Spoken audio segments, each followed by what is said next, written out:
Какое-то карате скорее, да? Часто люди спрашивают, вот заболел ОРЗ, там, гриппом, еще чем-то, и все это перешло в бронхит. А как мне избавиться от бронхита? Дело в том, что бронхит – это воспаление бронхов. Воспаление бронхов появляется и получается только тогда, когда вот та инфекция, которая проникла, она проникла сюда в бронхи. Да? В бронхах тоже есть слизь. И вот эта инфекция начинает развиваться в этой слизи. У нас предусмотрен кашлевой рефлекс. То есть когда вот этой слизи накапливается слишком много, а именно в ней накапливаются и вирусы, которые проникли в нас и вызывают этот бронхит. Да? Именно когда вот этой слизи много, по какой-то причине она перестает отходить, вот тогда возникает бронхит, воспаление, вот это инфекционное поражение бронхов. Да, не совсем так. А в дальнейшем, если не остановить это, то и легких.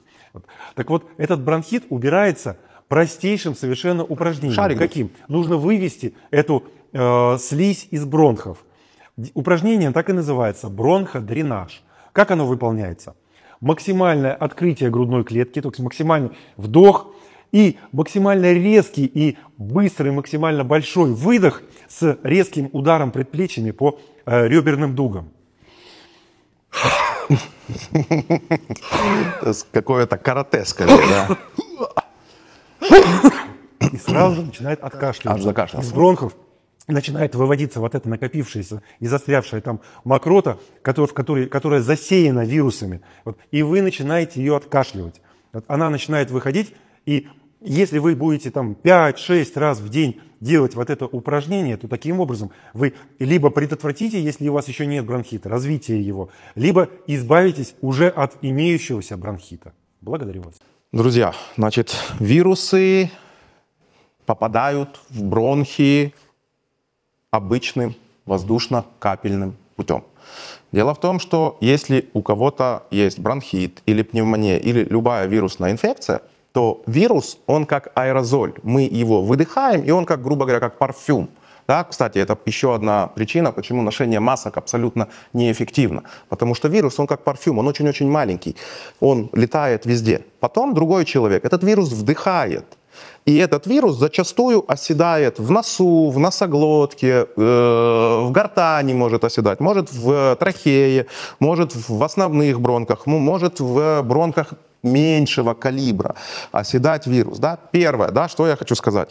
Друзья, не вздумайте при возникновении бронхита сразу бросаться в антибиотики. Подавляющее большинство бронхитов не бактериальные, а вирусные. Прием антибиотиков абсолютно никак не влияет на его течение, кроме того, что оно может создать вам резистентную флору.